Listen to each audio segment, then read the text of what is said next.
O que acontece é que o Estado Central, quando toma medidas a torto e a direito, mas de uma forma cega, ou seja, acaba por retirar aos municípios viáveis que fizeram uma cura de emagrecimento recursos que não devia retirar. E retira esses recursos porque, no fundo, quer tratá-los da mesma maneira que outros que, de alguma maneira, desperdiçaram esses recursos. E há aqui, a meu ver, uma situação quase antidemocrática, e vou explicar porquê. Porque, no fundo, a ideia é, nós não queremos penalizar as pessoas, porque, coitadas, as pessoas não têm culpa de o município delas ter sido mal governado. Ora bem, nós temos que responsabilizar as pessoas. Da mesma maneira que eu me sinto responsabilizado pelo voto das pessoas que votaram em mim, eu acho que as pessoas, quando votam também, têm que perceber o alcance do seu voto. E é assim que se combate a demagogia. Se um município não atinge os seus objetivos anuais, deve perder a liberdade, a meu ver, de fazer alterações tributárias que, no fundo, venham ainda a contribuir para que esta situação se agrave nos anos seguintes. Este é o princípio da solidariedade nacional. Se assim não for, não faz sentido. Aquilo que aconteceu durante os últimos anos foi completamente diferente.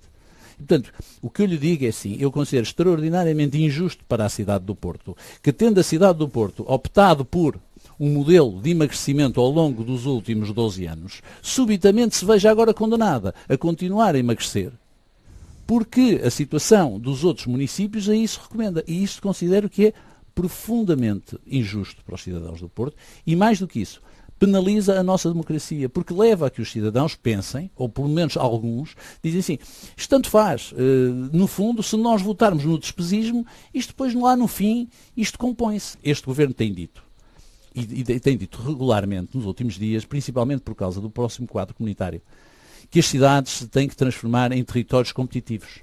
Têm que ser elas a proporcionar o crescimento nos seus territórios. E eu acho que essa ideia é uma ideia boa. Acho, de facto, que os municípios devem ter condições para se transformarem em terreno fértil para o crescimento económico, para a atração de investimento e tudo isso. Mas se é assim, é preciso então que o Estado dê aos municípios os meios, em termos de alguma autonomia fiscal, para desempenharem estas funções. E não pode ter uma visão, pelo contrário, centralista, dizendo nós não só vamos fazer menos transferências para os municípios, como além disso vamos impor aos municípios como é que eles vão governar a receita. Mais do que ter a capacidade de definição, eu quero é poder fazer uma avaliação concreta daquilo que é o valor razoável dos impostos que vão chegar no próximo ano. Não quero que isso me seja imposto por uma autoridade que apenas tem o cuidado de dizer assim, vai ter que considerar a média dos últimos 24 meses. Considero que isto é tecnicamente errado, como você sabe, porque a média dos últimos 24 meses não nos diz nada, não nos diz absolutamente nada. E ao mesmo tempo depois condiciona, porque como sabe, nós somos obrigados a ter entre a receita e a despesa o equilíbrio completo neste momento. Portanto, isto não faz qualquer sentido. Se nós queremos, no entanto, valorizar a democracia representativa, não podemos desresponsabilizar os eleitores. Não podemos dizer a responsabilidade é de todos os eleitos, até porque sabemos que eles depois se vão embora para parte incerta. Temos que responsabilizar os eleitores. Responsabilizar não é castigá-los, é responsabilizá-los, é dizer assim, quando os senhores fazem estas escolhas, quando vão escolher alguém que vos está a contar uma mentira, vocês são supostos também contribuir para o escrutínio e são supostos perceber que se aceitarem isso, se encantarem com o canto da sereia, isto depois vai ser muito caro como era para os navegadores. Isto tem que ser dito à população e é muito importante que seja dito. E isso exige exatamente que os cidadãos participem. E, portanto, das duas uma, eu estou convencido que os partidos vão perfeitamente a tempo de entender isto. Vão a tempo. Acho que nós demos um aviso e acho que o facto de o Partido Socialista do Porto ter aceito a nossa proposta de uma coligação é um exemplo notável. Não é um feito meu.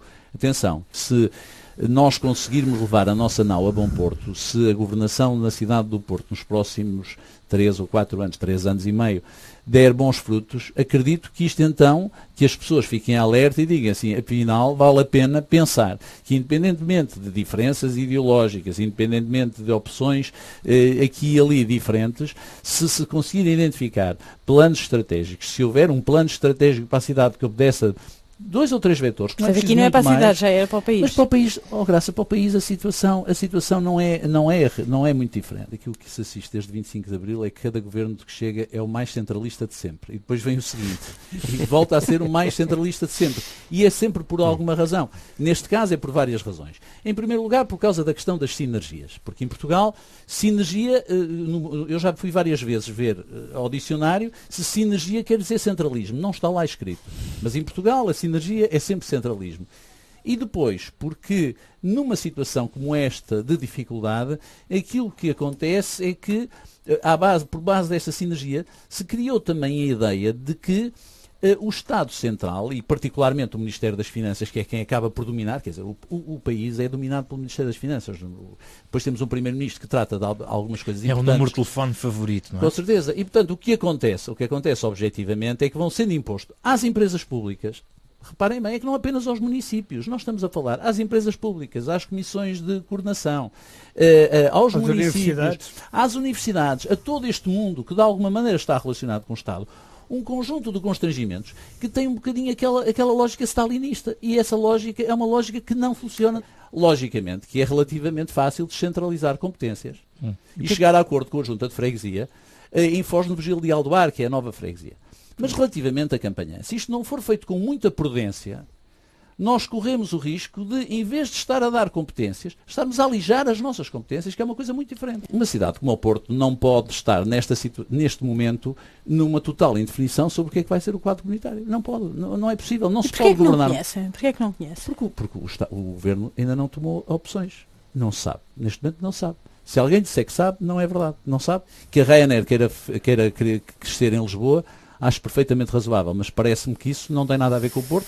Por aquilo que eu sei, a Ryanair vai aumentar a operação durante os meses de verão no Porto e, acima de tudo, eu tenho um grande otimismo, sabe? É verdade que o aeroporto Francisco Sá Carneiro, e todos sabem a importância que eu dou ao aeroporto Francisco Sá Carneiro e que sempre dei, porque sempre me empenhei por ele, até há 4 ou 5 anos, era o aeroporto Francisco Sá Carneiro que puxava a carroça do turismo no Porto. Mas sabem uma coisa, eu acho que hoje o Porto é de tal maneira importante em termos turísticos que já é o Porto, cidade, que puxa pelo seu aeroporto. E se não for a Ryanair, será outra. E aí temos que acreditar um pouco no mercado. Há um que nós, neste momento, temos ainda alguma dificuldade em conceptualizar, que é o Rivoli, que é o que vai ser o nosso teatro municipal. Precisamos aí de mecenas, se algum estiver a ouvir, que nos venha acudir, porque nós precisamos de qualquer coisa como 3 milhões e meio de euros por ano, e isso não cabe no espectro de um orçamento municipal que é de 170 milhões de euros e compara com Lisboa, que são 900 milhões, já agora para terem uma ideia, numa cidade que é metade da dimensão.